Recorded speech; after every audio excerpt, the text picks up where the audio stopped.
I am live. At least that's what it tells me. And we're going to wait until we can get some more folks in. In the meantime, let me clean my glasses off so that I can see what's going on. Although more times than not, it seems to give me a glare. Shalom, shalom. There's some other lives that are going on this morning, so I may not get a whole lot of people here because I know that they're probably going over to some of the other lives, and that's okay. So we're just going to have fun today. Shalom, shalom, Tamika Rob. Good to see you. It is. I still haven't figured out how to remove the glare from my glasses. So it is what it is. Shalom, shalom. La Arlena. Shalom, sweetheart, from the Philippines. It's good to see you. Sherry Harn, Eloise, and Tracy and Ruby Timbers. All of my beautiful family members are here. Move this out of the way. How are you all doing this morning? Oh, McMoney, it's good to see you. Shalom, sweetheart. It's good to see you. I'm not going to keep you too long, but I want to have a little bit of fun. You know, everything is kind of going haywire and crazy. But you know what? Yah's people, his children, we don't need to be completely concerned like the rest of these folks are because we got our coverage. So we're going to have a little bit of fun, but I'm hoping that it will be something that we can take away from it, from this message, okay? So shalom, shalom. Eve New Beginnings, good morning to you, sweetheart. And who's come on? Miriam Jones and SMB Bradshaw and sweet and beautiful Lakeisha Williams, Janice Ashton. All of my beautiful family members are here so far this morning. Good morning to you and Karen as well. Good morning, good morning. I hope you're all doing well. I hope you're all doing well. And if you've got things that you need to do today, I hope and pray that you put on the whole armor of the Most High before you leave the house. Actually, I don't even have to leave the house, and I'm still going to put on that whole armor. Okay? So put on the whole armor. And you know what I say? Stay under the umbrella of repentance and stay prayed up. And make sure that you're getting that soul food in you. Read the Bible. Get that soul food in you, especially during these days. We need it. We need it. Okay? I saw that. I didn't get a chance to respond. Oh, McMoney, I saw your email that said that you have way more energy than you had beforehand. Hallelujah. See, the Most High, He is healing us and He is answering prayers. Hallelujah. Thank you, Father. That's a great testimony. I'm so happy to hear that. I'm so happy to hear that. So, anyways, Eloise, shalom, beautiful. It's good to see you. Thank you about my hair. Thank you. Good morning to you, Vivian and Art Rosie. Can I call you Art Rosie? I know there's no O in there, but that's what that kind of looks like to me. So, anyhow, okay, family. Somebody help me out because you always got to help me out. Help me out and put the title in the title of this video in the chat so that'll help me and the rest of us out. So somebody can do that. That would be great because I can't see it once I start streaming. It doesn't show up for me. So if you can see it and it shows up for you, put it in the chat for me because it's important. Now. And excuse the mess. I live here, but not only do I live here, I work here. So this is real deal. I am surrounded by boxes and containers of the inventory of my shop, my online shop. So I'm going through some of the hair accessories right now, and I got some lovely ones. I didn't put any in my hair yet, but I'm going to get there. You're going to start seeing me with some different things in my hair. This thing is so backwards for me. So what I think is on my right is really on my left. So I have to kind of get used to this stream. I'm all caught up here. That way. There we go.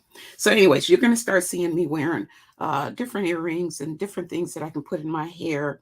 I found a whole bunch of pretty things, and I love pretty things, and I'm going to try and bring them to the world fairly inexpensively so that not only can I look pretty, but you can look pretty too.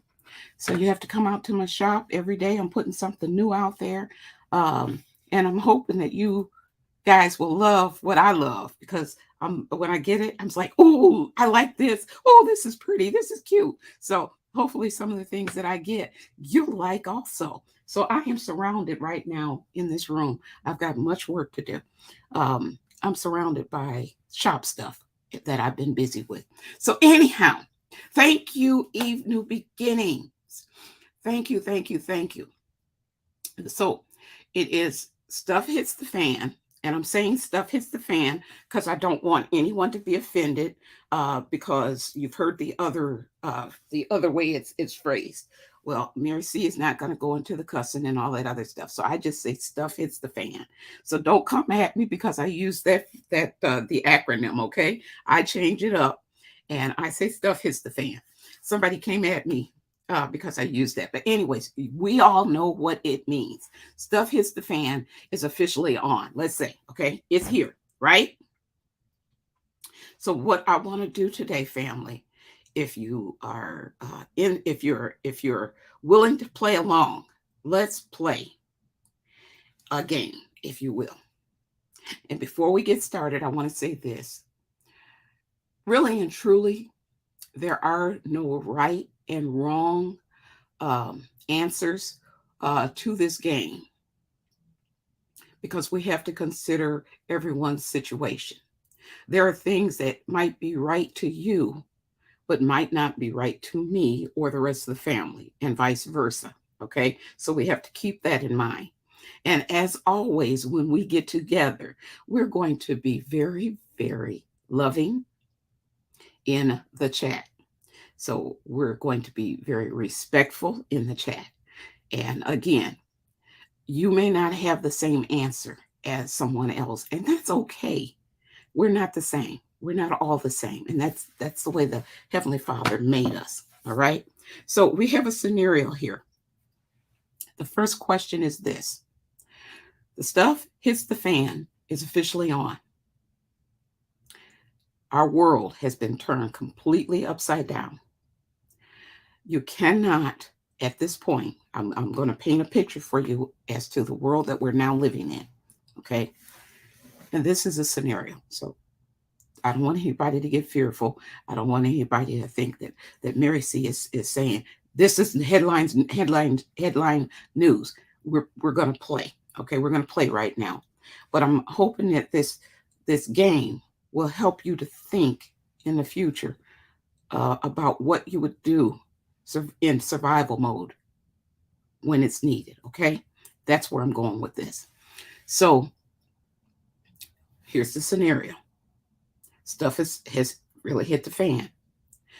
We no longer have the ability to call 911. We no longer have the ability to whisk someone, a loved one, family member, friend, over to the hospitals to get care. We cannot do that any longer because it's not available. Everybody is for themselves. They're trying to survive. The stuff has hit the fans, and the majority of our city officials, town officials, and such, those that work in critical care and hospitals and facilities and things like that, have gone home to be with their families, to make sure that their families can survive. So are you all with me so far?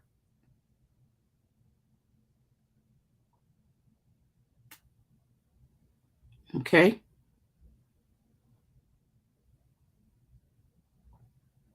Are you all with me so far? Okay. I'm getting some of you guys are saying yes, yes, yes. Okay. So I want you to think about this. This is the situation that we have. The first question that I want to ask you guys is this. Do you go solo, just you and yours? Are you willing, or are you willing to build a community? Which way would you be willing to go? Do you want to go solo? That's just you and your family and no one else. And you're going to try to survive with that family unit as best you can. Or will you be looking to build a community of people, possibly like-minded people? What is your plan? Do you have a plan? Have you thought about it?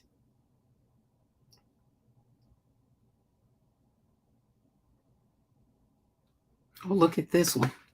Okay, we got Miriam Bethany says build a community. Jamie Skirvin says build a community. McMonty, go out and then come back in and see if that helps the buffering.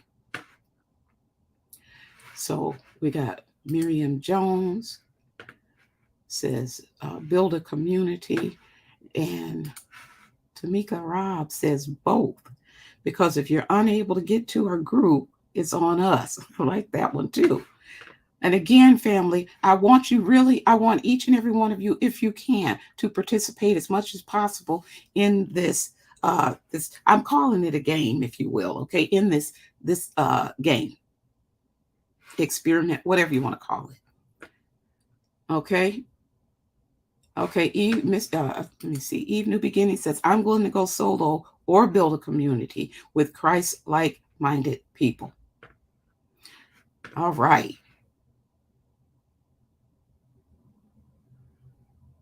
I like that Lakeisha says, in my area, probably my family, but ideally, building a community would be what I would like. Now, here's the question. Why would someone want to go solo? What would be the purpose of going solo? And then I want you to think, what would be the purpose of wanting to be a part of a community? What are the pros and the cons? What are the pros of building a community? What are the pros of just going solo, you and your family?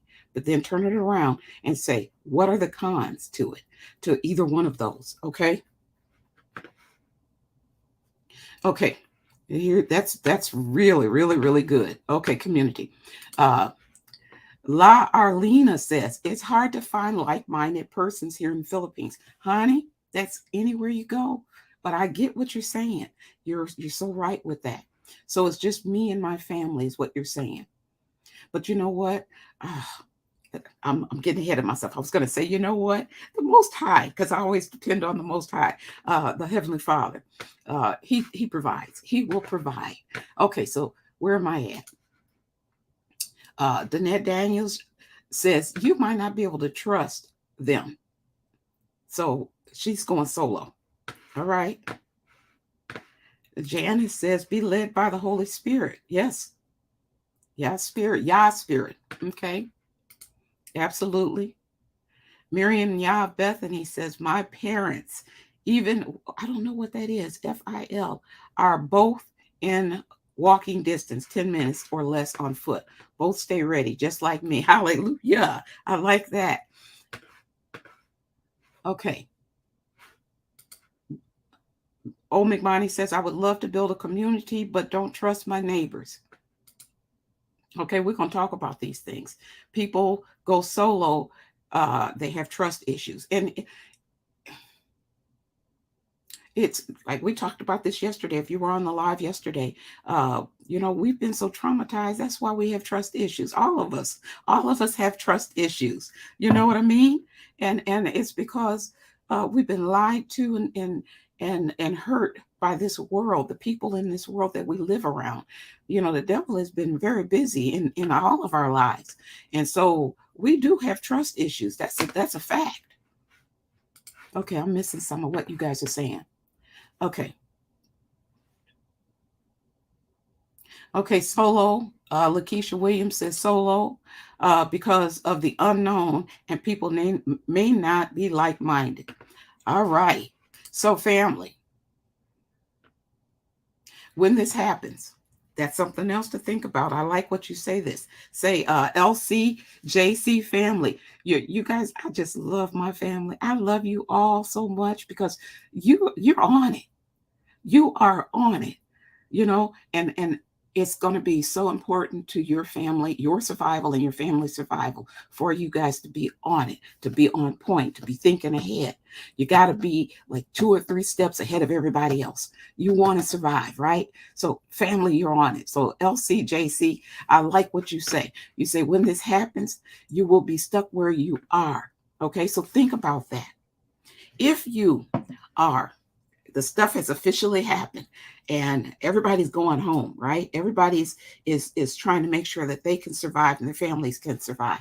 If you are not at home, now you got to consider how you're going to get there and how you're going to get there safely, right? How are you going to communicate with your family to let them know that you're headed home? Have you done it beforehand? Have you made plans beforehand so that when it happens, you're ready? Okay, these are things that we truly need to think about. Now, my husband and I, we have a plan. Okay, it's just the two of us that's in this immediate area. I've got family that lives in the towns and some of the surrounding towns. Of course, we got family outside the state as well. But for my husband and I, if he happens to be stuck at work, remember what I said, he has a get home bag. That bag will last him about 2 days at the most. It's not very packed with a whole lot of things. It's got the important things in that bag to make sure that he has something to eat. If he needs to have an extra hat or something like that, he's got little things in there that he may need to survive. He's got something to protect himself as well. So he has this bag, water, a map. He's got things in it so that he can get from one place to the next. Okay. And we've also looked at what happens if, you cannot take your car and drive the car from where you're at to home, and you have to do it on foot. So we've gone over that scenario as well. So you and your family need to plan this out. Okay. You need to consider that, because what LCJC family says is very important. If you're already at home, then you don't have to worry about that. But just in case somebody's at the grocery store, let's say, I saw something where the scenario was the wife was at the store with one of the kids, and the husband was at home with the kid, and something actually really happened. And he had to, I want to say that he had to wait until she came home with the child before they could actually go into safety. And he had gotten to the point where I think they had made a plan that said, after a certain amount of time, you need to go to our safe place. So they had a safe place that they had planned out. And it was getting real close to that time where he was expecting her to make it in, and she wasn't there. So he was like, okay, we got to pack it up. We got to go. She's going to have to meet us at the next place. We can't stay here. It's not safe. And so it turned out that she got there just in time. So they, as a family, were able to go to where they needed to go. But that was one of those things that he spoke about. And he said he found it very difficult. Do I stay or do I go? The rule was they had planned it out to go, but he was debating on whether or not to change that. And so that's something else that you might want to discuss. You know, a change in plans. What happens if A, B, and C don't work out the way you want it to? Do you have another plan? A plan E, F, and G. So those are some things that we need to think about. All right. Disagreements are some of the things that we would end up dealing with in any group. That whether it be family or community, you're going to be dealing with that, right? So you're going to have to learn to either agree to disagree, somehow or another, get along, or somebody's got to go. All right, so we're building a community, or we're staying solo.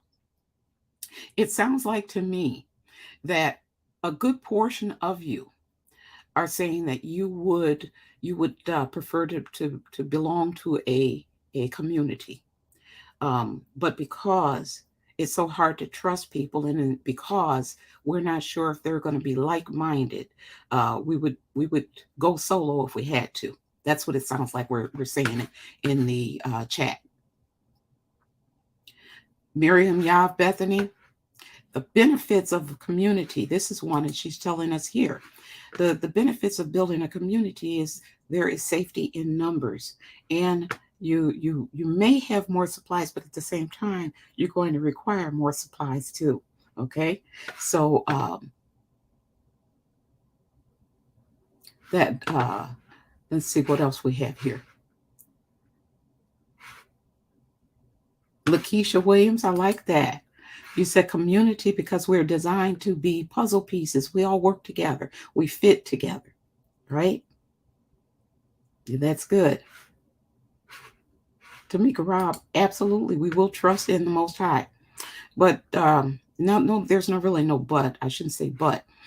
We will trust him even in the chaos, is what I'm trying to say. Okay, so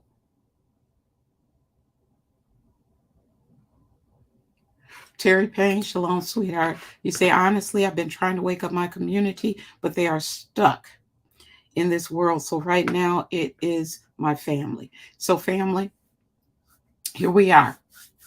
So let's talk about that, Terry Payne. As we spoke, I don't know if you heard us say it or not, heard me say it or not, but as we spoke, when I started this whole thing, the scenario that we're living in right now is the world has turned upside down. Our civil service, police, ambulance, hospital workers, your nurses, your doctors, they're no longer available to any of us. We're on our own. No fire department. We're on our own. Okay, this is the scenario we're looking at. We are on our own. So what we've been discussing is to go solo with just you and your family, or are you willing to build a community with like-minded people? So far, what we're saying is we would love to be part of a community, build a community. However, we all have trust issues. And we're not sure if we can trust the people that we start building with. It's something that you would have to consider. Okay. And then with everything that has gone down, and we're at that point where everybody is out for themselves. When this actually comes down to this is it. Are you at home with your family? Is everybody together? Or when it goes down, are you away from home and you have to get home, or someone has to get back to the home? And that's something else that you have to consider. How will they do it? How will they do it safely? Do you have a plan for that? So these are things that we need to consider. We know that the hospitals have shut down.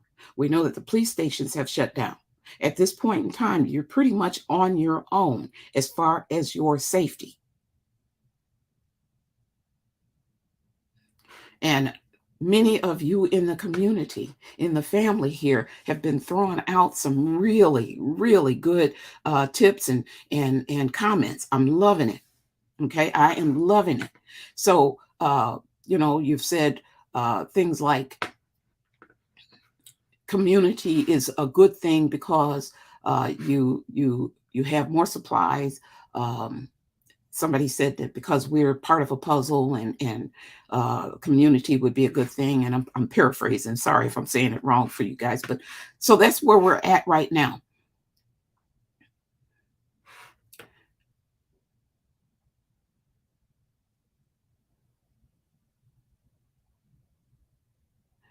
Danette Daniel says, not really, because what you have, they may want. I don't have any trust issues. Okay. Well, that's true. Then they may not want it. So they may or they may not want what you have. They may have stuff that you may want. We have to think of it both ways, right?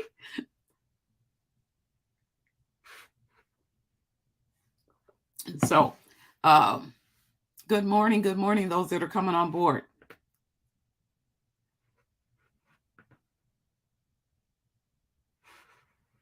Okay, I like that. Jamie Skirvin says the pros would be community, would be like-mindedness and fellowship and safety in numbers. And I do like what you said, Danette Daniels, because that would be like the con.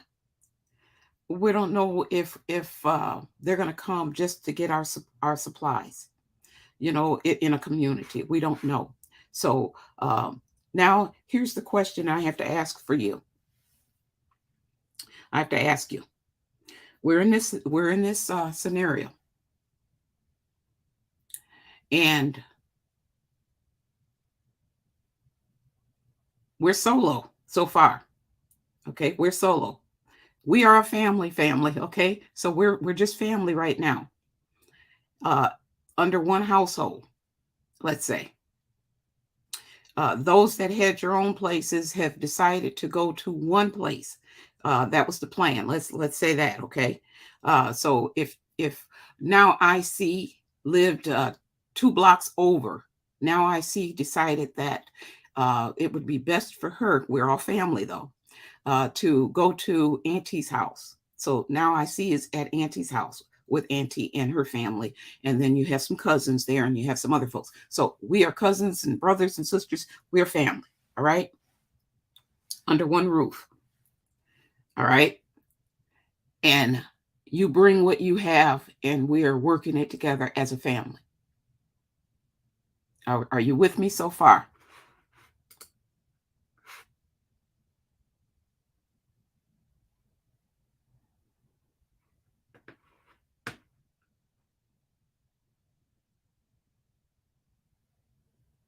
Okay. So here's the thing. We're here and we have enough supplies and food for who we have so far to last us about 6 months. All right. I'm going to take us out 6 months.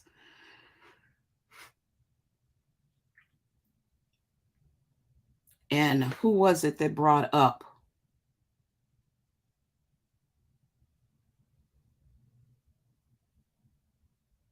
Ginger Armstrong? Good to see you, Ginger. I haven't seen you in quite a while. So it's good to see you here. I'm going to put what you put out there. You say, amen, sister. Lot of closed eyes in this world. And I know you're referring to something that somebody said in the comment, but this is it. They just don't see the truth. So a lot of people, the ones that you've been talking to up to this point, the ones that you have been trying to see the direction that we're going in, who have not heeded your warnings, your alerts, have not gone and stocked up on water, have not gone and stocked up on food or anything like that. But they know what you've been saying for months, what you've been saying for years. They know what you've been doing. Family, we're all in this together. When we make a decision, my question to you is, how do we decide as a family unit what is going to happen? Do we vote? How do we manage our disagreements? How do we manage our let's say situations that come our way? How do we manage that, family? And again, remember, there are no right and wrong answers. You may think something totally different than someone else. It's just a scenario, family. So we're not gonna get mad at each other because you don't think like I think, because this is what a true group would be like. Okay, we all think differently, and some of us may think alike, but These are things that I want you to think about before it happens so that you know, we can be a little bit prepared. Okay, so I asked, how do you handle this? Jamie says we must pray for discernment and ask the Most High to guide us on who to yoke with for the community, because everyone who claims to be family are not all family. Well, right now we're just dealing with family. So community is not, they haven't come in yet, but I like what you're saying there. That's going to come in a little later. Right now, it's just the family. Okay, right now, it's just the family. And how many of you know that not everybody in the family thinks like you? And there are people in the family who are not like-minded and love drama. Okay, we're just talking family right now. Okay, just family. So how do we manage when there is a contention amongst us? How do we manage? Let's say we've got about 6 months of food that we have stockpiled, okay, together, that we can go through. We need to determine how we're going to I don't want to use the word, well, I'm going to use it, because we have to make this food last. We can't just be going through it, right? And so we have to ration it. And we want to do it in a just way, right? So that it is fair for everyone. Let's say, because there's always got to be one. Let's say we have one in the family who does not feel that they have to follow rules. Do we have a board together of leaders within the family? Is there one leader? Think about it. Is there one leader that after a vote is set up, that leader is the one that stands up and hits the gavel on the table and says, that's the way it's going to be. We've agreed, and this is it. Okay? So if you have that one person, you got a person in there that nods and says, when you say, we're rationing and you can only have so much of this and you can only have so much of this because we want to have it equally distributed amongst all of us, and they don't feel that they need to listen to that. Family gets together, we talk about it. Family, what are we going to do about, let's say his name is George. What are we going to do about George? Last night, George went in and decided to take snacks from the pantry that he wasn't authorized to take. What are we going to do with George, family?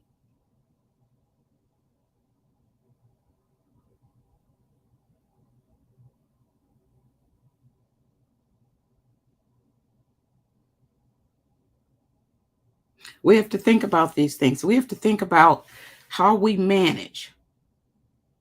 What are the options? Do we kick George completely to the curb? Because at this point in time, we know George is not going to listen. He's not gonna participate in the family with the rules that we have set up. Do we kick him to the side? Do we give him another chance? What do we do with George, family?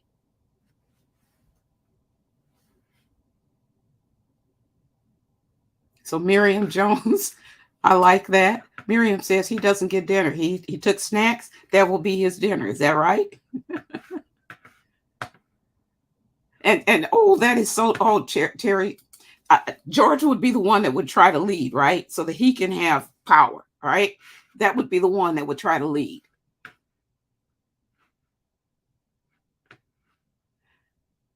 Hold a meeting. I love it. I love it. I love it. I love it. We would hold a meeting to decide. Okay, I love it. Love it. Even the beginning said that. Hold a meeting. Jamie says we're going to talk with him. Tell him that it's not right. And if his behavior persists, he will have to be on his own. All right. And Connie says kick him out. Okay.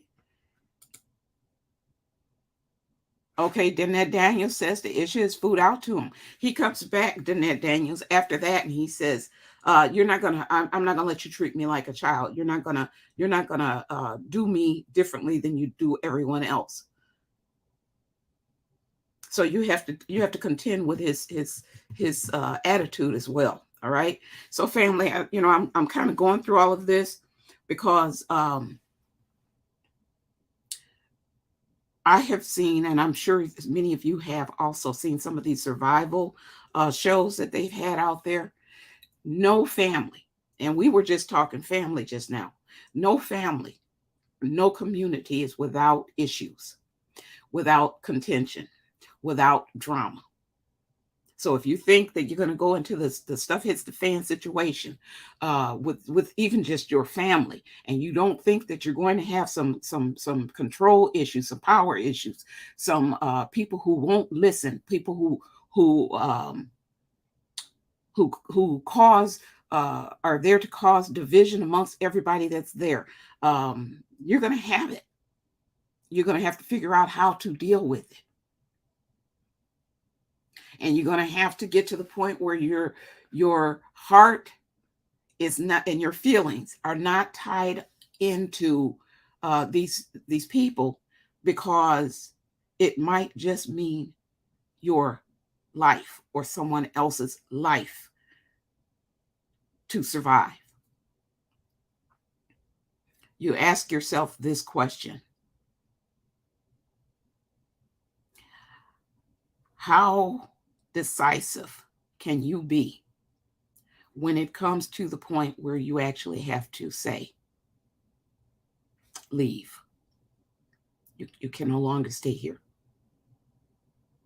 Okay? Crisis. Tamika, let me put that up there. And then I'm going to go back and look at some of the other ones. Tamika Robb says, exactly, Mary C., because everyone will change according to the situation. Yes, chaotic situations make people chaotic. Not all of them, but it will make some people chaotic. Some people can't handle that stress, and they begin to stress out, and then they begin to stress everyone else out. And so that is very, very true. Not everyone handles the same situation the same way. So that is very true.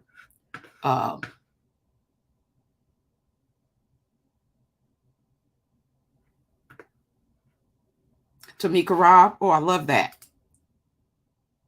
All right, you say once counsel is established, security will be in place to stop George. Okay. And that's something else that you have to look at. Well, there's a lot involved with survival, a lot that people just, you don't even stop and you think about it. There's a lot involved. We're all at one place. We've decided to hunker down in one place as a family. If this place is in a suburban area, there are neighbors probably fairly close by. You have to consider those neighbors too. If you're in a rural area where you got acres around you and not a whole lot of people, it's not as bad. Okay. But you still have to make sure that you've got security set up for you. Wherever you are, you're going to need to have that, because remember, we can no longer call 911. The police are not going to be at your beck and call. The fire department will not be at your beck and call. You're not going to be able to just run off to the hospital because you've had an injury. So,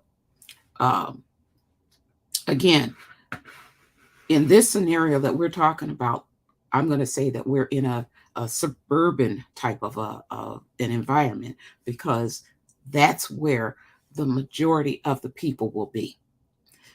We've got a few, and I think Old McMoney is one of them. We have a few that are off that are doing homesteading right now. And so we have a few that are doing that, but the majority of us are in suburban type of environments. Okay. So now I see says, we're still talking about George. If George's family, we already know what he was going to do, and he would have never been allowed to come with us. So you wouldn't have opened the door at all to George because you already know his behavior. Okay, I see where you're coming from. I see where you're coming from on that one there. Okay. But then Tamika Robb, you're saying establish a council. So, okay, family, is everybody good with establishing a council? Are you guys good with that?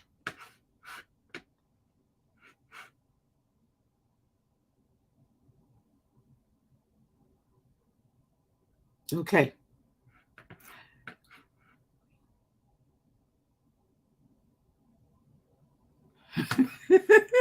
I like that. Okay, Tamika Robb says George will fast and forage this time. I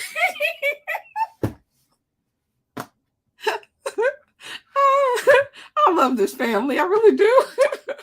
Oh my goodness! You say George will fast and forage this time, and if he does it again, he's out. But you're not going to throw him out initially, okay? Uh, I like what the other one said. What the other family member said, that if we already know what George is like, then we know what to expect for the most part. And in some cases, maybe you just don't open the door to him. But if he's there, he may have to, like Tamika says, he may have to fast a few days till he can get it in his head how this all works. Um, so that's really good. Okay. Beauty in the Light says hold a meeting and decide, if it comes down to it, deletion of George, so be it. If you have to do it, you have to do. We're talking survival here. McMoney says to lock up the stockpile and withhold his portion from his next meal. You guys are doing real good with these comments. Miriam Yav Bethany says George got to go. Beside, he does not listen or see the bigger picture, and that's it right there. There is a big picture. What is that big picture? That the bigger picture is survival. And if we're together in this, it's not just the survival of me. It's not just the survival of George. If George is single-minded, it's not just the survival of George. If we're together in a family unit, it is the survival of the unit. Okay. You say, or George would have to scavenge for food. There we go with that. Okay. To make up for what he took, bring something back in. If you're going to take away, bring something back in. But at the same time, if you're going to do that, I don't want George to think that just because he brought something back in, that he still has the freedom to go in and do what he wants to do, just because he made up for it. You see what I mean? We still have to establish to George that there are rules that you're going to have to abide by, right? If George's family, we already know what he's going to do. We did that one. Once a council, we did that.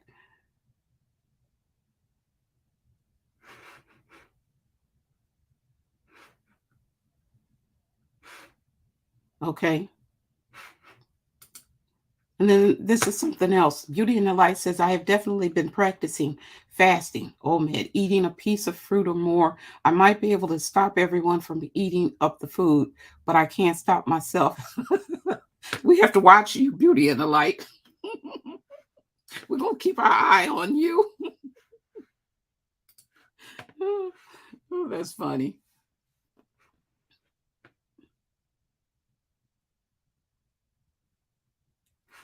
Yep. Now I see, says, uh, it's harsh. And again, family, when we're talking about this scenario, and we're talking about survival, can you put a family member out and be okay with it? Knowing what the world is like out there now, can you do it? Would you be willing to do it? Can you do it?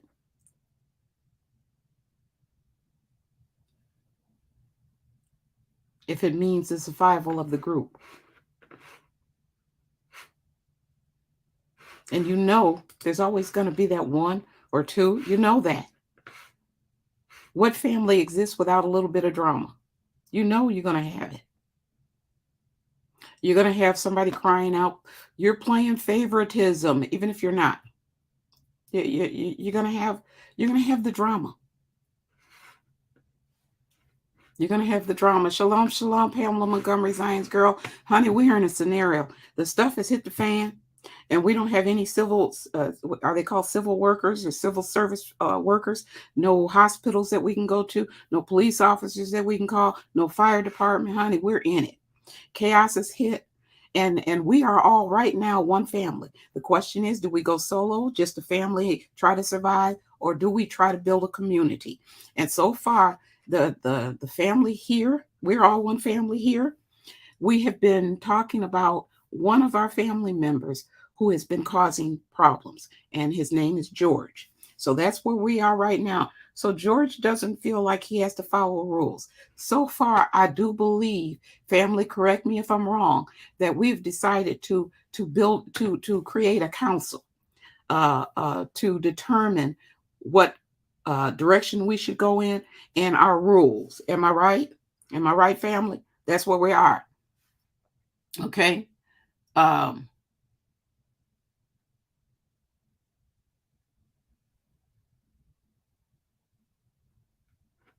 George will be with us, Tamika Robb says, because initially he'll be on board. And family, here's something else to consider.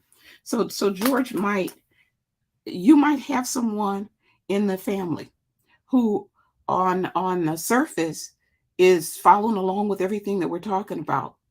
But with the stress of everything that's going on, this person could change as well and become a George.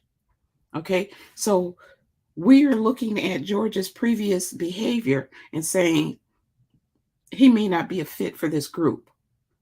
But we don't know that once we get in the situation, who else within the group who appear to fit in may not fit in. And we have to deal with that too. People change.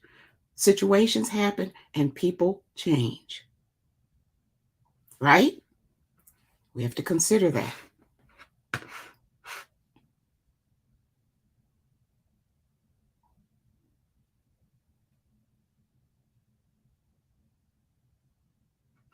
You know what I think? Art Rosie, I just don't know. You say my house is struggling and divided, and I'm kind of an oddball. We all are. Welcome to the family. I pray daily and utilize my neighbors that I know are believers to help pray through all the trials that have hit. I believe that the Most High will guide his children. I do. I believe that He will keep His hand on us. If we have faith and trust and believe in Him, I believe that He will keep His hand on us. So when it comes time for us to get involved with people who are outside, let's say, I'm kind of going ahead of myself because we're going to talk about a community as well, family. But I trust the Most High to direct us. And if you have the Holy Spirit will also give you discernment, right? So, but the devil is slick. So we have to be, on our P's and Q's with it. The devil is slick. So I just want to say that, all right?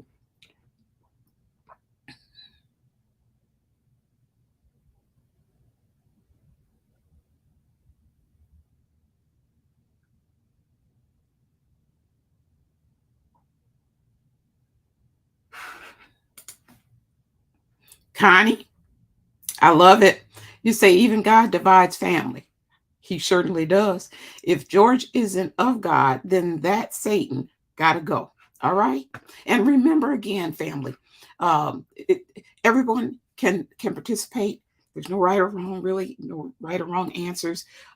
We think differently because we're not the same people, and some of us may think somewhat the same and be on the same page.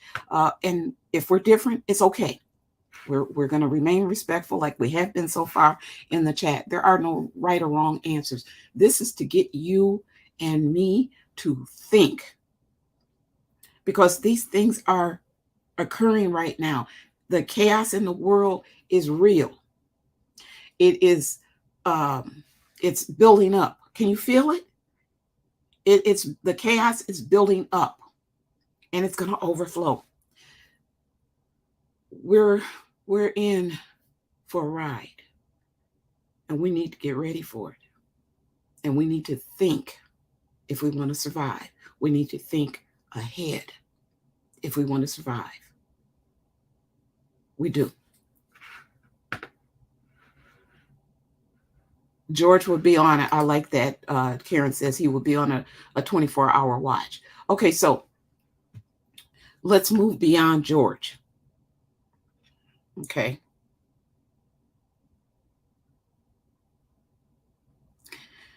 How do we move beyond George? Let's say that it sounds like some people are saying George has to go.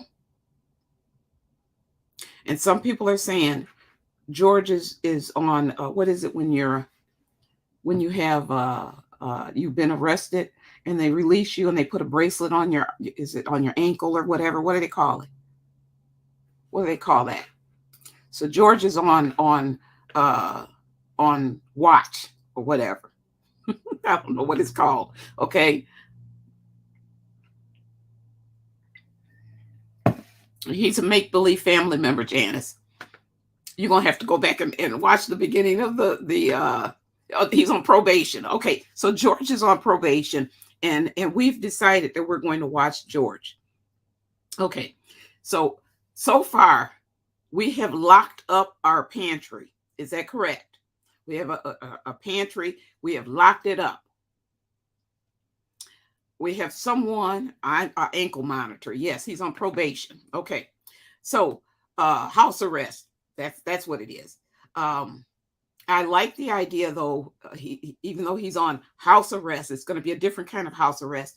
I do like the idea that George has to go out and forage or to get more supplies to replace what he's taken. I do like that idea. Okay, so he's on probation, he's on house arrest, or whatever you want to call it.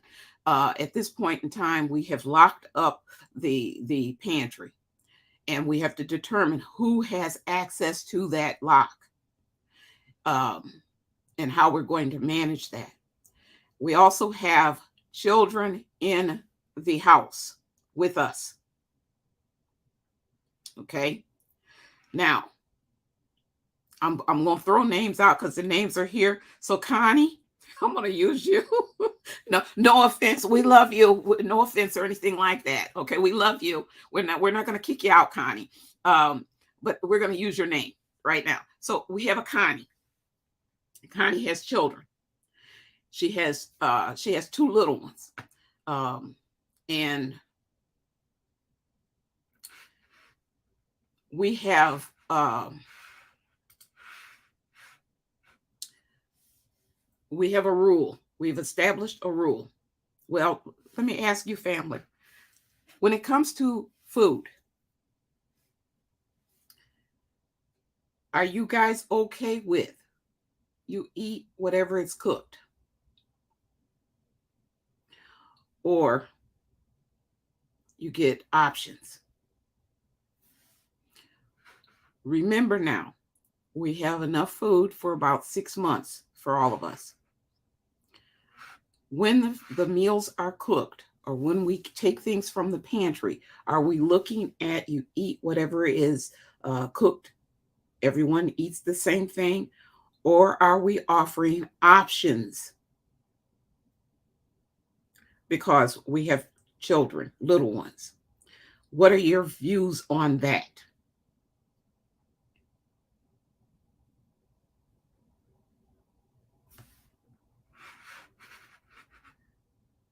Tamika Robb. Eat what's cooked. No a la carte here. Okay, Flo Hughes. Shalom, shalom, sweetheart. Flo says you eat what's cooked or don't eat at all. And Connie says eat what's cooked. Okay, so these are your kids, Connie. These are your kids. Miriam Jones says no, because it might be pork. All right. And that's something else to consider. Eat what's cooked, but nothing wrong with asking what they want. Okay. We got 6 months worth of food. Okay. That it needs to last us, because after this, you can't go to the supermarket. All right. So we're having to portion out food so that we can make sure that it lasts us the 6 months. So it's not going to be any elaborate meals. I mean, we have to look at that in a practical manner. Okay, it has to be. We have to look at it in a practical way. Uh, Now I see says, did we do that one? Nothing wrong with, yeah, we did that.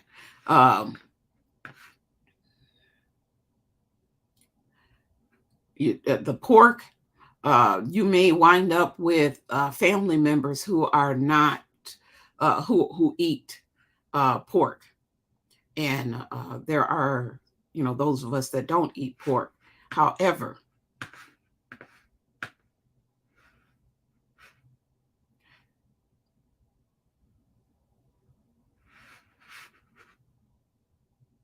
okay, I like that.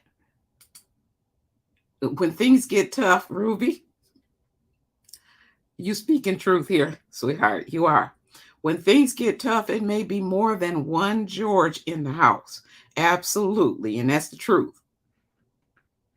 And I like this one here too. If I can't eat what's cooked, I will fast that day. So, that kind of goes back to somebody was saying, not if it's pork. You wouldn't want to eat it if it's pork. Shalom, shalom, all that are coming on board right now. You're probably trying to figure out what's going on. I know you are. Okay, no options is what Sharper One is saying. No options. We can all eat the same thing. Short order cooking, nah, eat what is cooked, hon. Okay, I like that, Beauty in the Light. So here we are. Pamela Montgomery says, yes, eat what's cooked. Eat what's cooked or starve is what Samantha B says. Okay. When rationing food. Now we're going to get practical here. Okay. We're going to get practical. Tamika Robb says, when you're rationing food, you have to eat what is cooked. You eat what's cooked or you don't eat. So that might be a day that you're going to fast if it so be the case, if you're not going to eat what's cooked. Because when you're rationing, Tamika's right. When you're rationing, you don't have the luxury of saying, well, do you want this or do you want that? You're cooking a meal to sustain folks. You're not cooking to have gourmet, dining. You're cooking to survive. You're cooking and eating so that you can survive. And we have to put that in our heads and say, okay, today because you're going to get to the point. Trust me, some folks are going to get to the point where they're not eating main course of vegetable and they're not going to be doing all of that. Some folks are going to have, we have one package of rice. That's going to do it for us all. And then you're going to have those folks that are saying, I can't just eat a starch. I need to have this, that, and the other. Well, you know what? When your stomach starts touching the back, your spine,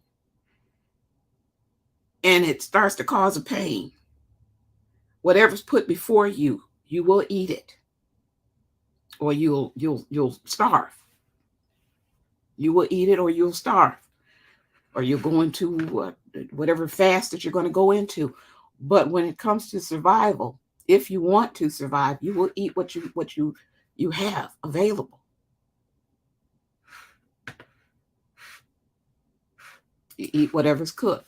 Okay, so we have children, and some of them are picky eaters, and we know this. So family, get your children ready right now. Start doing it right now. Don't wait. If we're all in the family and we have Connie, you have a little one, little Charles, let's say. Little Charles has been used to having his French fries with all of his meals. You have made a point of making sure he has his French fries. He cannot have a meal if he cannot have his French fries. He has to have his French fries. And so he begins to have a fit because he cannot have the French fries that he's used to. Family, are you going to let Connie deal with her son, Charles? Or are you guys going to get involved as well? These are questions that we have to consider. And if and he's having tantrums, with this, and you're having to deal with it. Okay. And this is something that we're going to have to consider. And oh boy, here's another one. We have put, let's see who's in here on our council. Sharper one, I'm going to pick you. Sharper one, we're going to put you in charge of security. All right. You're in charge of security to make sure that our premises are pretty much contained as far as people coming in. You've got the front area with surveillance so that we can keep an eye on who comes to our front door, who comes to our back door, and who comes to our side door. And then also you're responsible for making sure that the people that are in the house are on guard, so to speak. So you're our security. You're head of our security. Okay. Have you guys, I want to ask you this. Have you considered this part of security? All right.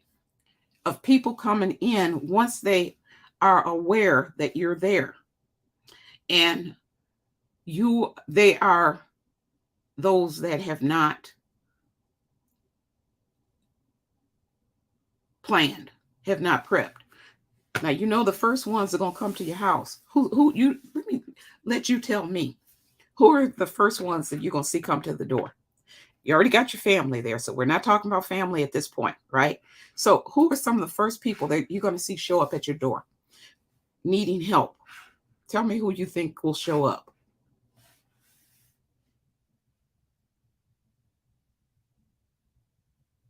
Okay. Who do you think is going to show up at your door?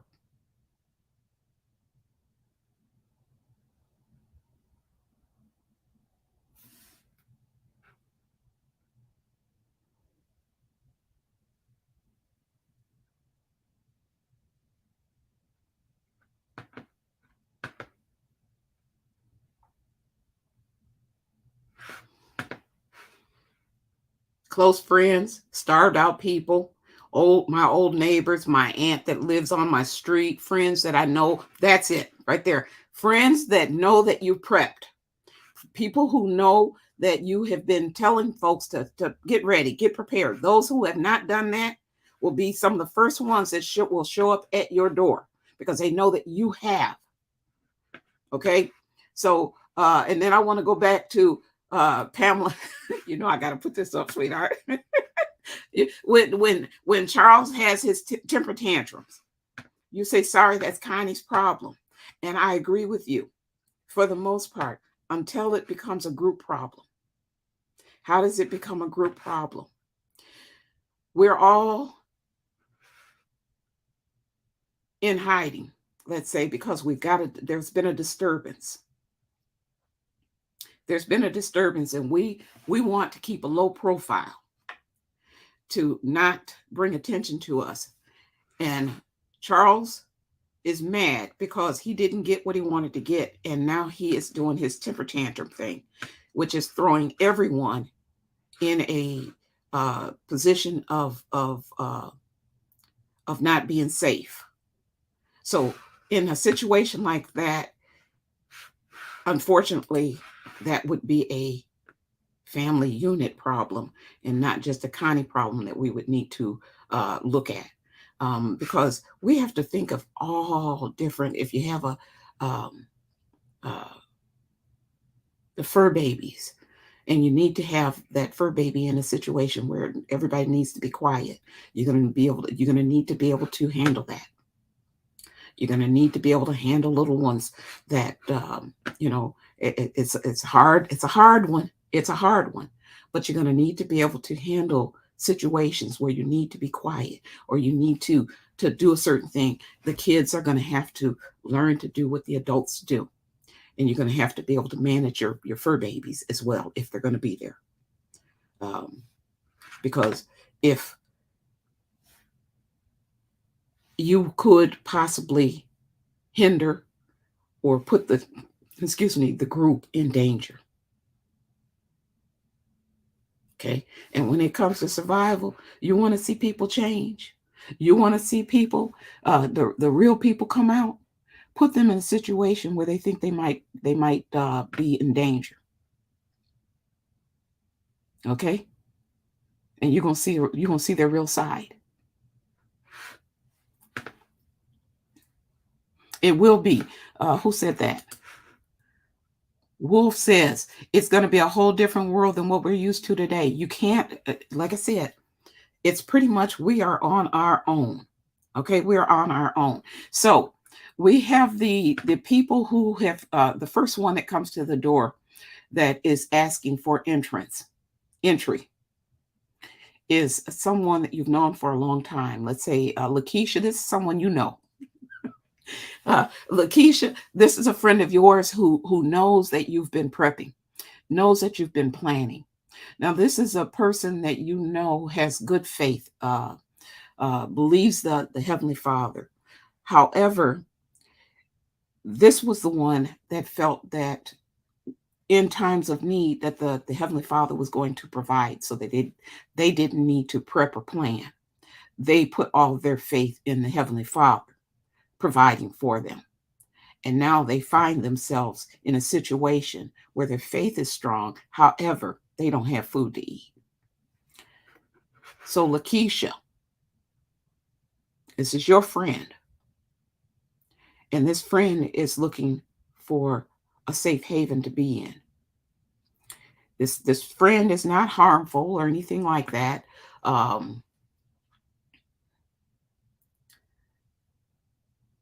Family, the question now is, do we allow Lakeisha's friend entrance into our family unit? This is the beginning of building a community, if you will. Okay, this would be the beginning of it. All right. Do we open the door and say, come in? Or do we get the council together, discuss it? What do we do? Because now you're going to have to ration out the food even more so, because you've added another person into the mix. Because I already told you, this friend of Lakeisha's didn't prep and didn't plan. So what is she bringing to the mix? Herself. Now, let's say, that's it right there, Lakeisha. Let's say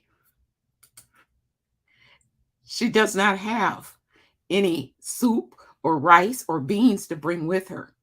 But this friend of Lakeisha's has a whole lot of faith. But plus, on top of that, this friend of Lakeisha's is a nurse. And there's nobody in the household who has that skill.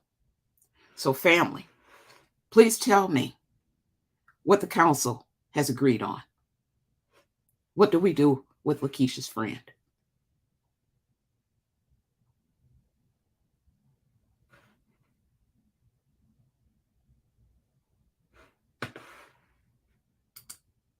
Tamika says, discuss her benefits of being with us. What are her skill sets? Okay. Lala says she can stay. Tamika Robb says we're taking her in. Yes, we need skill sets. Can't do everything yourself. She stays. Yes, she can come in. Lakeisha. We would have to discuss that. Yes. Okay. So, but it sounds like the council is saying that she's going to come in. Okay. She'll be cleaning and she'll be nursing. Sure. Okay. Janice says. Danette Daniel says she can stay. Does she have medications and bandages? You know what? She doesn't, but she is resourceful. She knows where we can get them without too much danger. So, look, Mary C is putting this scenario together, isn't she? I have thought long and hard about these kinds of things, family. I am not normal. I'm not your normal person. Okay. I have thought long and hard about what we would need to do in order to survive. And I want you guys to do the same thing. And I am so pleased. You just don't know. You've made my heart so happy today doing this live. I'm so pleased that you guys are on it. Okay, you are on it. You're thinking. You're how we're going to manage this. And right now, family, this is just a small community because it's mostly your family right now. Now imagine bringing in other people. Okay, there's Willie down the, everybody knows Willie because you know Willie, he stands in front of the local diner, and Willie is a homeless man. Okay. And he wants to be a part of the community. What do we know about Willie? We know that Willie survives whether the weather is cold, warm, hot, whatever it is. We know that he does, and he gets by. Okay. We know that Willie is not really a harmful type of person. He's just out there and he's just doing his own thing, right? This is Willie. And it's getting rough out there, and Willie doesn't want to be out there anymore by himself. So Willie has got a hold of Wolf in our community, and has told Wolf in our family, Wolf, what are you guys doing? And you know, are you in a safe place? Can I come? Family, can I ask you? What would we do? We're possibly building this community. What would we do with Willie, the homeless man that you've seen several times over in front of the diner? What will we do with Willie? Willie has no physical supplies to bring to the table. Okay.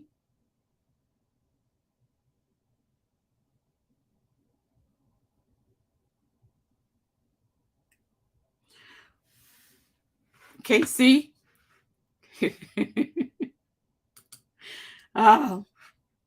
Casey says skills and another set of watchful eyes. Okay. Family, we have to look at more than just the resources that somebody brings to us.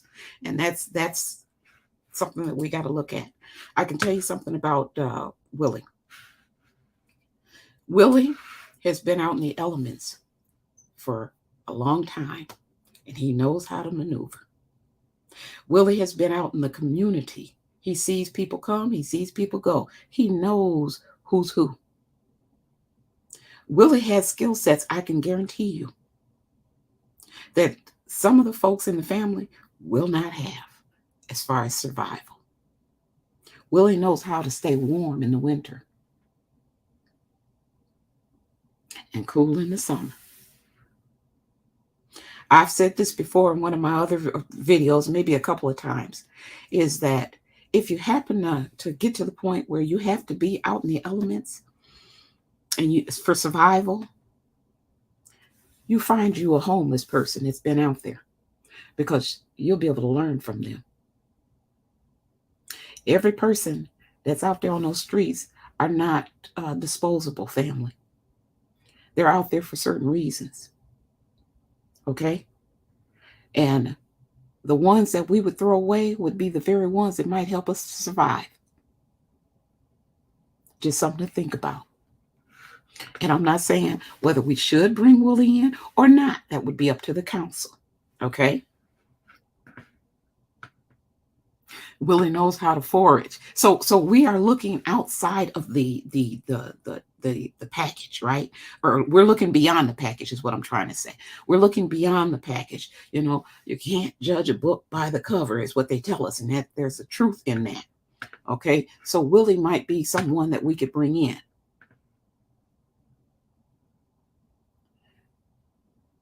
And Kimberly Plunkett, you say, I am a helper. I was created for a time as this. Oh, hallelujah. And you say you don't mind helping. And that's another thing we have to consider, because you got Lazy Joe. Lazy Joe and his wife who's his wife? Lazy Joe and his wife, Mary. Okay. I'm gonna put it on Mary. Lazy Joe and his wife, Mary. They don't want to lift a hand to do anything. When work is being distributed, they find someplace else to be. They will not pull their weight.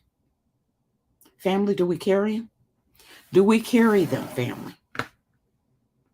Okay?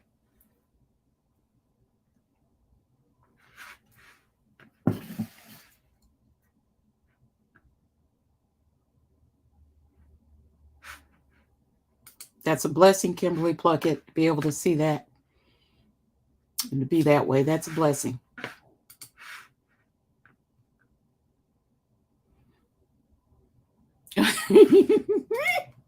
Oh, we don't carry them. Now I see says, nope, lost me at lazy.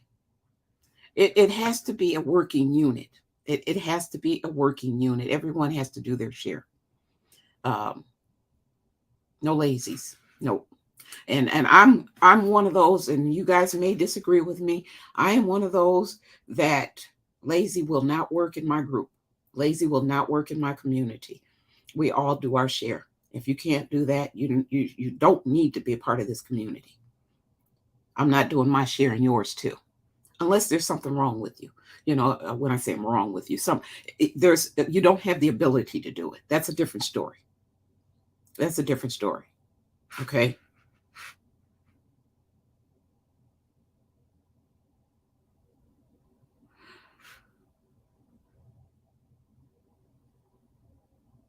Okay. Now here's the other part. So we've talked to George, and George has straightened up. So George is staying. He's not on the security detail, but George is staying. We put him someplace else. Because at this point in time, you go out into the pantry when you're not supposed to, and you know the rules, and you do it anyways. I can't trust you. And I'm going to say, I'm going to put my neck out there and say that the majority of the family members are going to think the same thing. You can't trust him. So he's not going to be part of the security detail where he would have access to locks and keys and things like that. But George is staying. Let's say George is staying. We've got our new member who has come in, who is the nurse. Okay. We also have Willie, who has come in, who is our homeless person, and can help out with his skill sets. Then we have to also consider that you're going to have neighbors who are wondering what's going on with you and what's going on in your environment. And they're going to come out and want to talk to you, knock on the door. They're going to want to talk to you.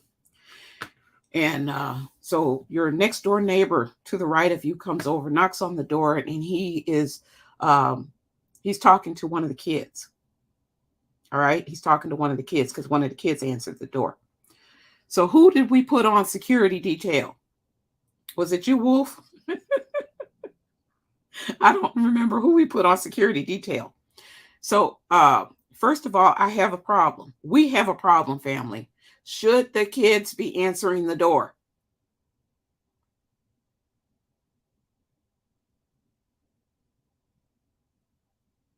Oh, Sharper one. I'm sorry, Wolf. It was Sharper one that we put on a security detail. So Sharper one, what happened? We got a kid answering the door.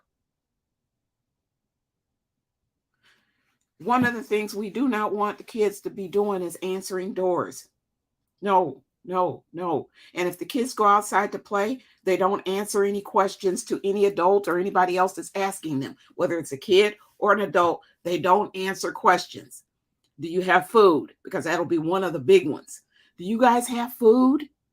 We don't want kids out there talking. Do you have this? Who's there with you? Do you guys have guns? It might seem like it's an innocent thing, but honey, it could mean your death or somebody in the group's death. It could mean a takeover from another group that wants to come in and take what you have. Okay? So no talking. The kids can't go out. They can talk, but you got to be careful what the kids are saying. So The kids don't play outside by themselves. Absolutely. And they're not answering doors. So Sharper One, you were able to intercept. No harm was done. Good job, Sharper One. You were able to intercept the child. And you pushed them back, and you stood in front of them, and the neighbor that had come over began to speak with you. So no harm has been done. You stepped up and you did your job, Sharper One. You did good. So at this point in time, they're saying that they are without resources, that they've run out of the last of the water that they had. So family, when Sharper One hears this from the neighbor, what should Sharper One at this point say back to the neighbor? Let me see what you guys, I'm going to see if you guys been watching my videos and been listening to me. At this point, the neighbor is saying that they've run out of resources. They don't have water anymore. And is asking, well, geez, well, I don't know what we're going to do, and blah, blah, blah, blah, blah. We're down to our last this, and there are, let's say there's up to 5 people in his household over there. Okay. There's like 5 people over there. What should Sharper One at this point in time say back to this neighbor? Sharper One says, I have suggestions for where folks may be able to find what they're looking for. Okay. Suggestions that they can find what they're looking for. What else?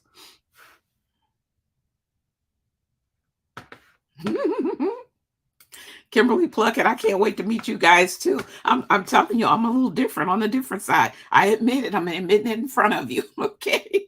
You say, Mary C, I love your mind. Oh my, I can't wait to meet you in person in the kingdom. Absolutely. I can't wait to meet you guys as well. Thank you.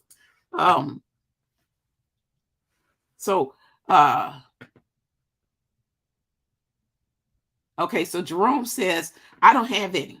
That's what you're going to tell that neighbor. And Connie says, tell them don't question my kids and to come to me instead when you want to talk with somebody. Okay, that's good. And Flo would say, wow, we're out too. And Sharper One says, we're looking for that too. Chosen to Preach says, go call your family for water. Tamika Robb says, we're out too. Now, Wolf says, got a tiny bit. Really depends on the neighbors. Okay. Love you too, McMoney. We'll see you next time.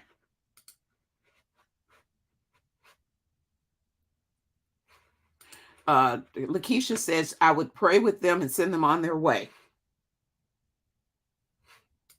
Terry Payne says, we are like you, very low, just about out. Wolf says, I'll see if we have some. Okay. So here's the thing. I think a good portion of you guys have heeded my warning. Normally, like in my neighborhood, we've had times where the power would go out. What normally happens in my neighborhood when the power goes out? Or if we've had like this major storm and trees were knocked down and it was just really chaos, or what have you. Most of the time, our neighbors would congregate out front. We'd go out into the streets and we congregate out front, and we talk about, well, our lights are out and we wonder when they're going to come back on, or we talk about the storm. That's normally what would happen. But in this case that we're talking about, we had a neighbor come to the door, knock on the door, and say that they are in need, that they don't have the resources. And they're talking. They're not asking for anything, but they're telling you that they're down to their last and they don't know what to do, right? They don't know what to do. So if you've been listening to any of my videos in the past, I'm going to tell you, it's not personal. It is survival. The first thing that we should do in a case like that is if they say they don't have water, guess what? We don't have water either. Even if you got a stockpile of water in your room, in one of the rooms back there, you don't say you have water. You don't say, I'm going to check. Because if you go to check, they're going to be looking around to see what you got. And we don't know who they're talking to. We don't know. We know that there's 5 people in their household, but we don't know who else they might be talking to or who they may be aligned with. We have to be careful. If we put one person in the family in danger, everybody in the family is in danger. The whole community is in danger. You want to behave like your neighbors. If they don't have water, then and they're all outside talking, well, we got to scavenge and we got to get some more water. You know what? Somebody on your team needs to be going out with them to look for water, even though you got water inside. You don't want them to know what you have or don't have. Okay? You don't. So whatever they're in need of, you're in need of as well. Well, you know what? Why don't we go out and look? Why don't we go and so they're not looking at you? Let's go somewhere else and see if we can find what we need. You have to be careful, family. You really do. We cannot trust. Not just automatically trust. We can't. Desperate times makes desperate people, and these desperate people will do desperate things. Okay? So, family, we have to be careful. And I see that we're already into an hour on this scenario. Okay? And you guys have been doing an excellent job. All of you have been doing an excellent job at dealing with the situation that we found ourselves in so far. Okay? You've been doing an excellent job.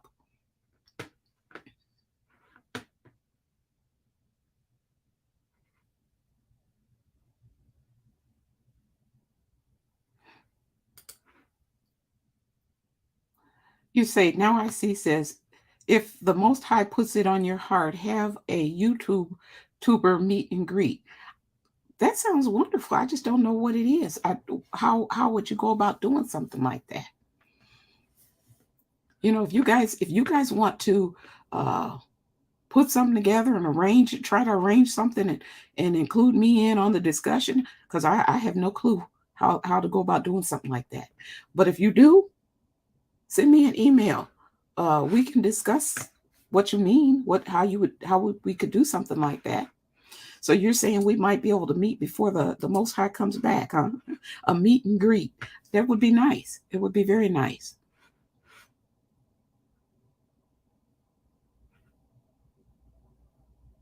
Tell them to inform you whenever they find water, and that you will do the same thing. And I would, like I said, I would tend to say, well, let's go. So I'm with them. I know what they're saying.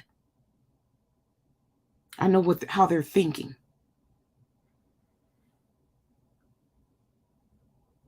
You know, I would like to go or have someone in the family go with them to scavenge. You know what I'm trying to say?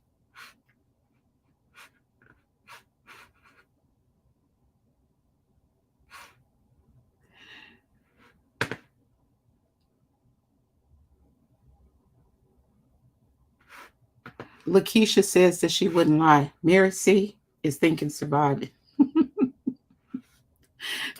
Mary C is saying survival. If you tell them you don't have any extra, then what you've just told them is that you have some. You go to bed that night, and they're going to be coming through your door, coming through your window. Because you said you don't have extra. Well, that you don't have that's extra will now become theirs. People will not be considerate when the times get rough. They will not be considerate at all. Early on, I imagine that we might be able to put together a care package, if you will, that you would leave at your front door, you know, inside the house, of course, that you would leave at your front door. If your neighbor came in and they were in need and you wanted to help them out, you could give them this care package. That way they don't come in and see what all you have. It's something that's ready to go. I've got this and I can spare this, and you give it to them, and then they can go about their merry way. And then what you pray is that they don't keep doing this on a regular basis, that like you're the grocery store. You don't want that to happen. But family, desperate times are going to take desperate measures. You don't have anything that's extra. You don't have anything to spare. Because when they come to you and they say that they don't have, they're pretty much wanting to know whether or not you do, so that you can share it with them. And if you don't have it to share with them, then you don't have it. I hope that I'm making sense. I know it sounds like I'm telling you guys to sin because I'm telling you to lie. I'm just telling you to survive. And of course, everybody has to do what the Father wills them to do in His way, and what makes you feel comfortable with what you're doing. Because, see, Mary C is another one that if we had someone that was completely harmful to the group, and we have the council set up, if you're going to be, and this is something that we have to consider, if you're going to be a danger to those that are in the community, we have to consider whether or not to put you out if it requires it. And we can't let our feelings and we can't let our feelings get in the middle of that if you're trying to survive. And then the other hand of that is this. So if you have to put somebody out, can you do it? If it means your survival, could you put somebody out of the group? We have to consider these things, knowing that it's really terrible out there, knowing that they could go out there and lose their lives. Could you do it? If they were putting the rest of the group in danger.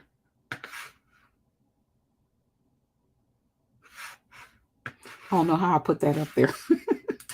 I'm not paying attention to what I'm doing.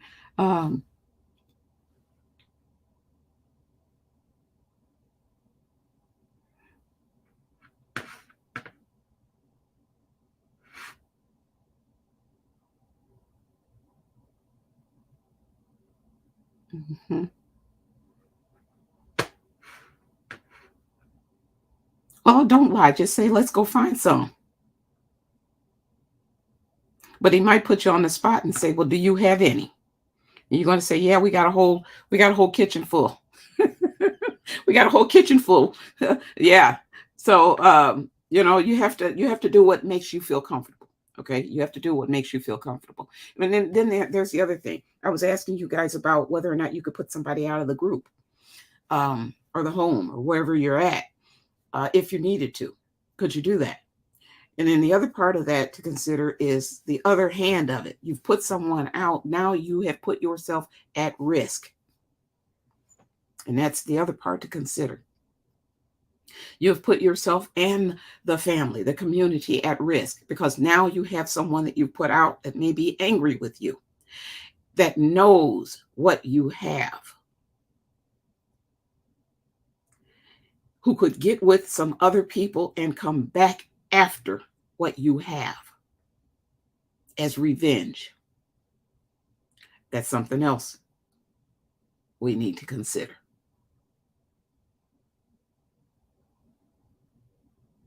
Okay? And some of my family members are so tenderhearted. I can't discuss with you. Me and my husband have gone a little bit further in detail into this. What would you do in a case that you actually really had to let somebody go? Would you really let them go? Or would you do what you had to do in order to maintain your privacy? And some people can't go to that level. And so I'm not going to go there. Some people can't go to that level. So I won't go there. But sometimes you have to do what you have to do, all right, to survive.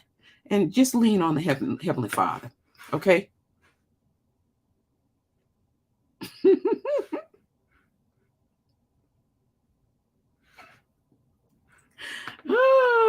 They may run and tell what you got.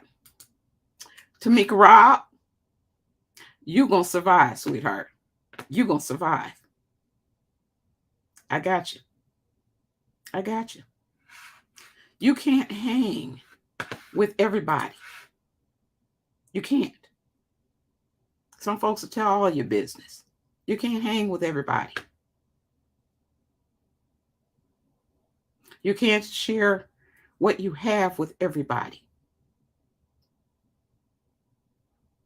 We saw that in the movie Dragon Day, where they had their supplies, and that one girl, that young girl, college student, she left them. Well, she was, well, all right, she was kind of put out and left them on her own. And she left and went to another group, and she told the other group what the group that she came from had. And the bad guys came with her, and they took what they had. And one of the reasons they were able to take what they had is because they didn't have a security system set up. They didn't. They didn't think that way. Well, the one guy was against guns or what have you until a little later on, but he was kind of against guns. Well, if you have things, how do you think you're going to keep those things? If you're not prepared to fight for what you have, you're not going to keep what you have. And I know that there's a moral thought that goes along with this. Okay? And you have to determine how far you're willing to go to survive. That's an individual thing. You have to determine how far you're willing to go in order to survive. But family, I am not going to keep you too long on this. Let's see what we are saying. Can I ask you this?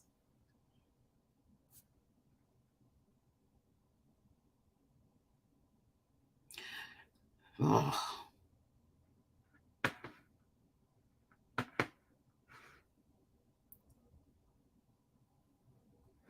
Oh, that meet and greet, Wolf, that would be nice. You're in Belgium? Well, welcome from Belgium. It would be. You know what? We're going to get together when the Most High sends His Son to collect us. What a day of joy that will be, and we'll be able to get together then. I know. So if you can't do it now, then we'll be able to do it later on. So we'll see each other then, Wolf. Okay, Wolf from Belgium.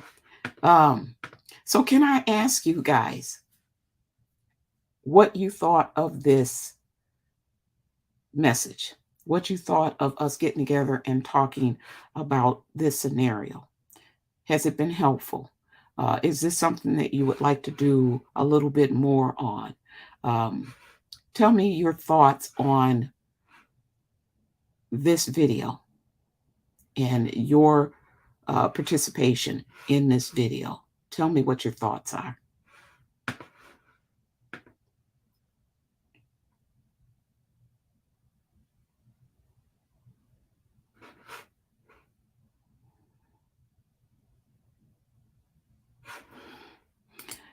Here we go back to the ones that just will get angry and come back with other problems. Instead, tying them up, put them in a room. Somebody that was Flo. Pamela said, so maybe not put them out, but put them in jail by zip ties, tie them up. Okay. They should understand themselves the consequences of their actions, but we know that you're always going to get those that are going to go out angry, and they're going to come back and think that they can control and the situation and think that they can get what you have. You know, a lot of people don't want to. Excuse me. You know, there are some people that don't want to work for what you have. they want to take what you have. So yeah, you got all kinds of different people that you're going to run into out there. When you open your door, you're not safe anymore, is what Chosen to Preach says. And but do we take the chance? Do we take the chance and bring, like for instance, Willie in, or do we take the chance and bring the nurse in? Because who knows? We may need them. You know what I'm saying? Could you get a rotten apple? Absolutely, you could. but you have to learn to figure out how to deal with that rotten apple if they do come in. Again, you're dependent on the Heavenly Father, the discernment of the Holy Spirit. You're dependent on them in order to make the right decisions. And of course, you're doing it as a group. We have a council, right? We have a council.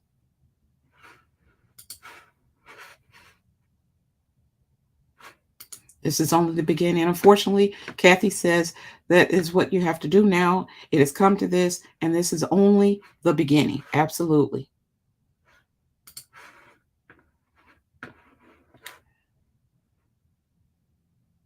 Connie says it right. Even in the Bible, it says to get yourself a sword. And today, that would be a gun for protection, or a knife, or whatever else you need to protect yourself and your supplies. You won't survive otherwise. We've seen what is that? The book of it. What is it called? Book of Eli? No, is it Eli? Book of Eli, or is Book of Eli with Denzel Washington? We've seen that. What's another one that's like that? I can't think of them right now. But we've seen, stories where we don't have the law anymore, per se, and people are out there fending for themselves. And we've seen that the weak will not survive.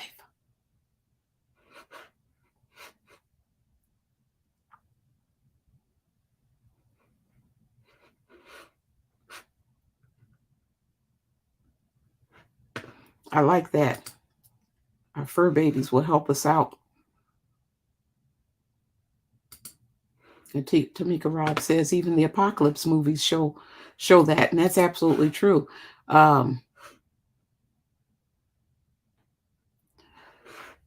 Lala, and then you have the preferential treatment people that'll say, well, why does Susan get to know? You say, Lala, only certain members of the group should know your supplies, not everyone.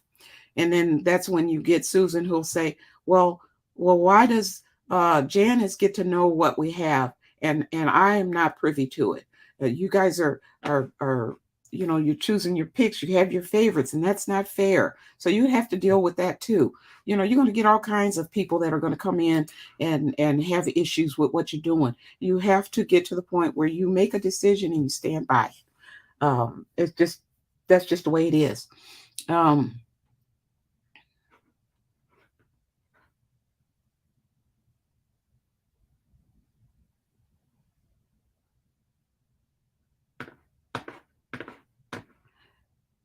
That's right. Not that look, family, we're not advocating go out there and kill people. No, no, no, no, no. We're talking about protecting ourselves, protecting our family, protecting our supplies. That's what we're talking about. That's what we're talking about. Beauty in the Light says, shoot, they've been stealing and killing forever. When push comes to shove, they're not going to have a problem. Do just that. That's actually a truism. Okay, Tamika Robb, I asked how you guys felt about this scenario, us doing this. I said play, we were playing, us playing like this, but I'm hoping that you're saying that it was great. Thank you, Tamika Robb, for that. I hope that you'll be able to take something away from this and that it'll make you think. Okay? I hope I don't have to. I'm with you on that. I just really hope I will never have to kill. That would be an awful position to be in. But I would kill to protect my loved ones. Father has had his children go out to different nations and slaughter the whole nation of people. Well, was it all nations? He'd go into a territory and they would slaughter everyone. And he'd even say, some cases, slaughter the animals too. And you know what that meant? That meant women, men, and children.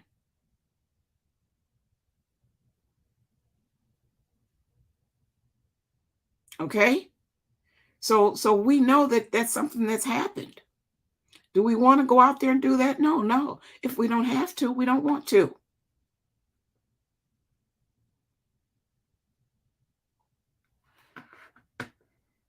Now I see says, thank you, Mary C. This one, this was fun, but definitely something to think about. Yes.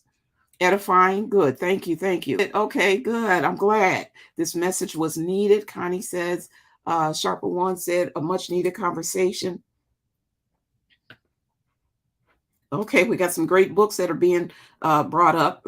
If you're into reading, Casey Small says, Once Upon an Apocalypse. It's a great book to read. Okay, so there we have it. Flo says she really enjoyed it.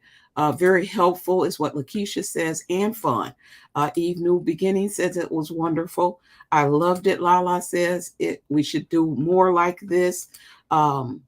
I love to learn something new I can put into practice. That's what Chosen to Preach says. Good. Thank you. Bible in the Rough said, I missed everything. Go back and watch. But I do enjoy these topics. And Mary C., I just touched on the tip of the iceberg. I mean, we could really get into real details of a certain or specific scenario happening and how we would survive it. How would we survive it? I saw a survival show. I think they were called Survival back in the day. These are old ones, and if I can get my hands on them, I would watch them all over again. And this is where this program was set up, where they brought strangers together. Has anybody seen this? They brought total strangers together with different skill sets. Excuse me, coming from different backgrounds.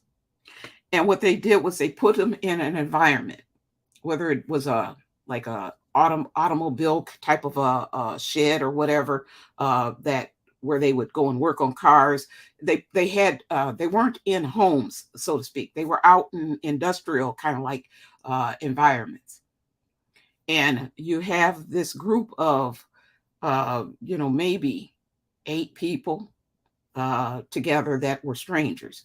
And again, they had different skill sets, and they get together for what they do is the first, I think, week, they deprive them of sleep and all kinds of stuff, so that when they go into this scenario of survival, of stuff hits the fan, that they are feeling it, because they've already been denied sleep, they've been denied food or what have you, they've been denied the companionship and all these other things. So then they dump them into this environment, and they tell them that there are other people that might be out there looking for things, and you're going to have to be careful. And it tells them that they don't have resources set up for them in the place that they're dropped at. They have to go out into the community to get resources, whether it be water, food, whatever, first aid supplies. But they're dropped in, and they have to decide what to do first, how to get along with one another, who's going to be leading it. Do they need a leader? They have to decide how they're going to function, how they're going to manage, what's important. In one of these scenarios, I kid you not, in one of these scenarios, there was a pretty Pauline in the group. Okay. And I'm practical. I'm a practical person, but there was a pretty Pauline in the group, and she was all about making sure that she was looking good, for every day. Honey, survival, you can't be worried about looking beautiful every day and putting on something that's fancy and all this other stuff. But there was a pretty Pauline in the group, and I'm watching the show with my husband, and the whole time we're sitting there. They've gotten there. They've introduced themselves to each other, and they're talking about the first steps of things that they need to do.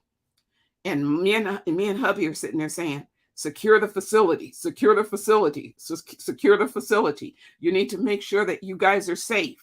Secure the facility. Well, before they got to the point where they secured the facility, they felt it was more important to make sure that this woman had a shower, a functioning shower. Do you hear me?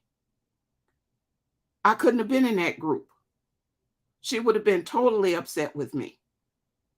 I couldn't have been in that group. We're not doing a shower right now. Honey, get you a towel and a bottle of water and make do. for now until we can make sure we're secure. Because you know what? We have scrounged around and we have some food that is good enough for us. But if somebody else comes in and takes it, we're going to be messed up. But you'll be clean, your hair shampooed. We can't eat that. So I'm watching this, and the whole time I'm saying to my husband, "No, she has to go. She has to go. They're not concerned about security. Give me a break." And guess what happened? The network set up a group of people to come in, and sure enough, they came in, and these folks were not prepared. They came in and took everything they had as far as food. And then they're sitting around crying, oh, they weren't prepared, but they had a shower. So anyhow, family, if I could get my hands on those that series, I would certainly do it, and I would show it. I would share it with you. I would share it with you.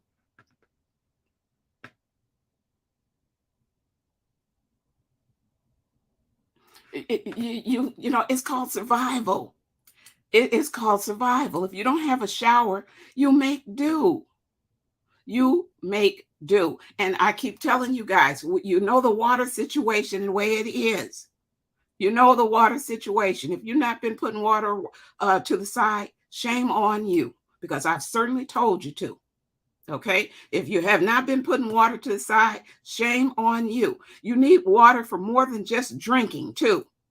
So what Pamela's saying here, you got a bottle of water and wash and one, what did you say? You say a bottle with body wash in it and another bottle with plain water spray to wash it clean. Honey, Mary C could do it with one bottle. And I guarantee you I'd be clean. Okay? One bottle. And if it comes to that, you might have to just use one bottle, because that might be all you have. And then we're going to get to the point where you're not going to have that bottle. Get yourself some wet wipes, family. And you work with what you got.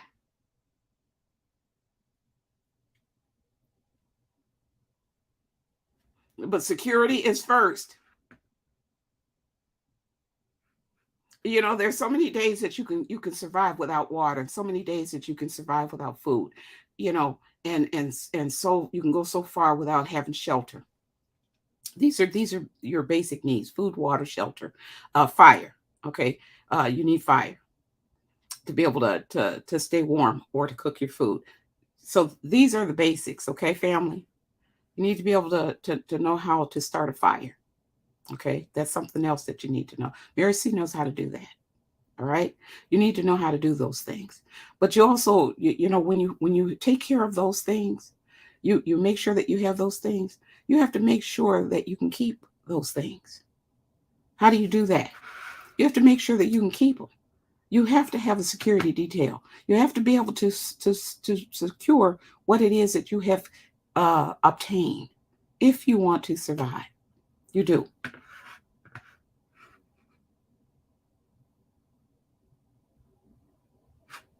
Now I see, says sanitary items, ladies. That's very true. And see, there is so much more that we can talk about, Lakeisha. My husband asked about the barter system. There is so much more. I was telling you beforehand. Excuse me, family. I was telling you beforehand, and y'all don't want me to go. That's what it is. You don't want me to go. I got stuff to do. I know you do too.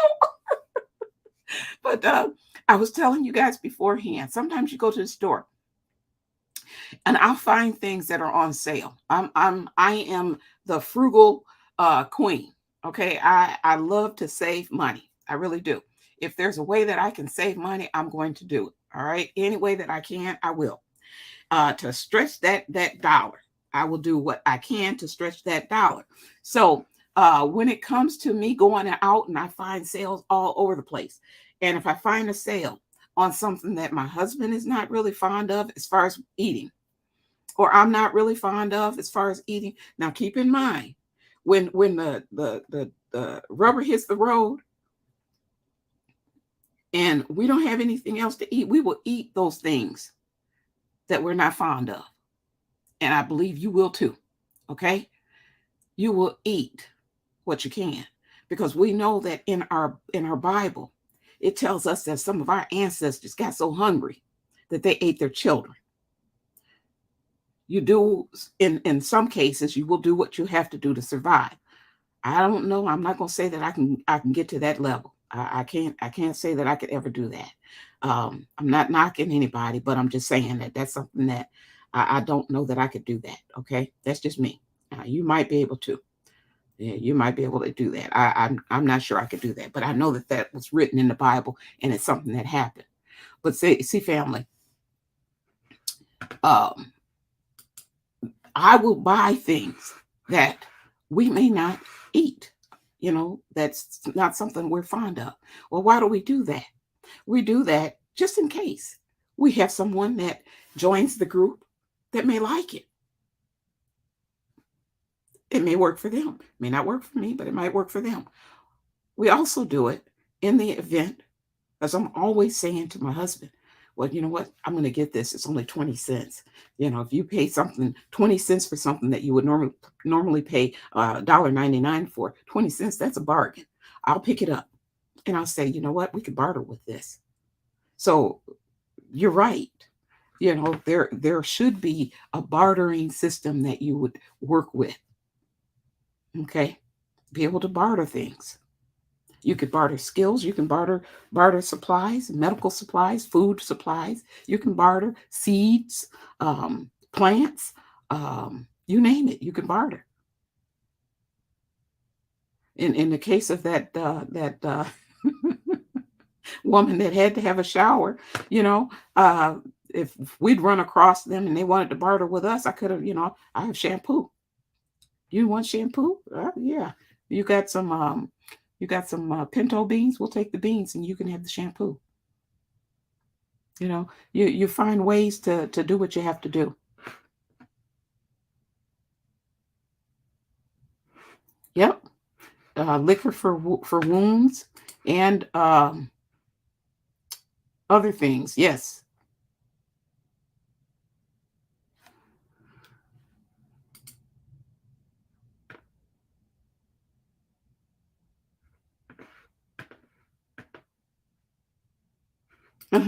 I don't know if they still have those, but that's something that's good to have if they still have them. You say it's meant for the face, but I can see folks using it for other places too. You can barter soap, alcohol, blanket, spice, just about anything. Liquor, wine, beer.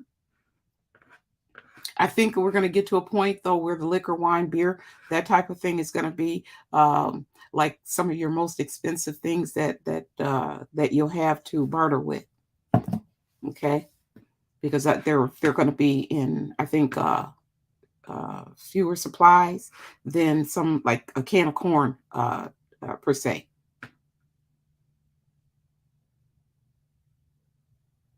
All right. All right, family.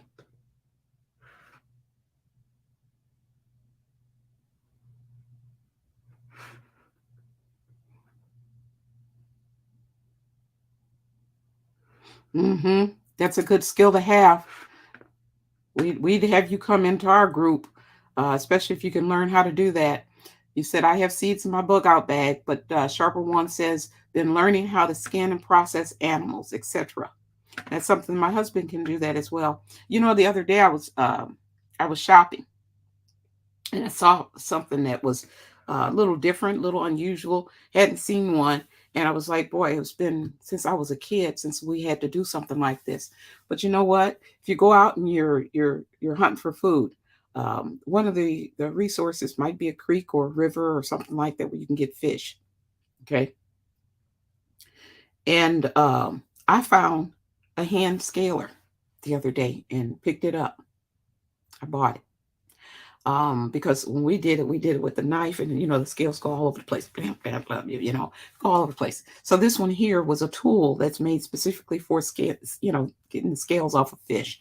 So anytime I run across anything that will help us in the times of need, I pick them up.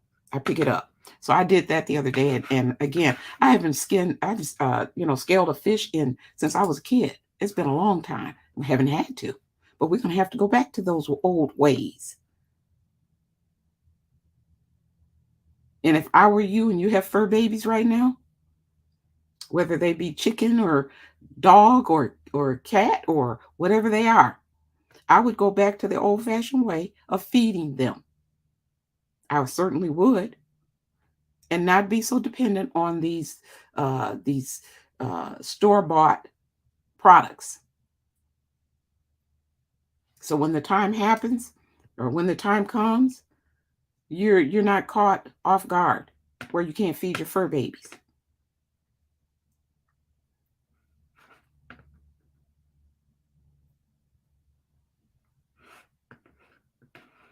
Y'all hear what Sharper One is saying? No, that's not Sharper One. That's Chosen to Preach.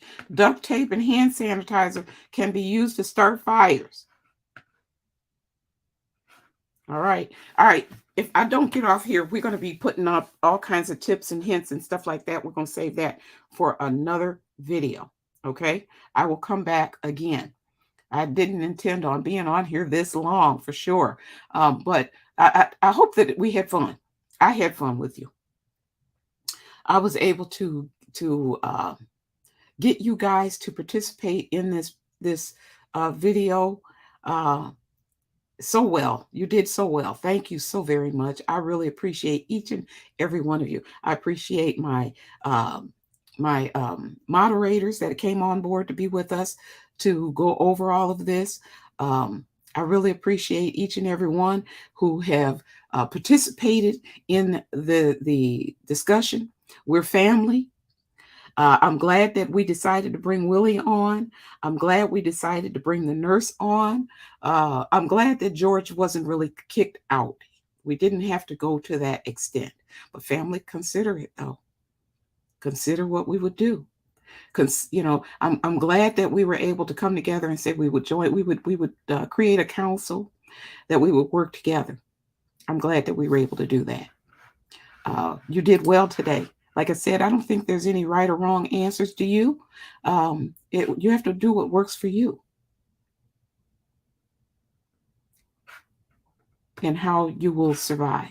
So anyhow, family, I love you all so very much. But know this, our Heavenly Father, He loves you so much more. Go out and do great things. Be a light. Be a light to the world. Love on your neighbors. Shalom.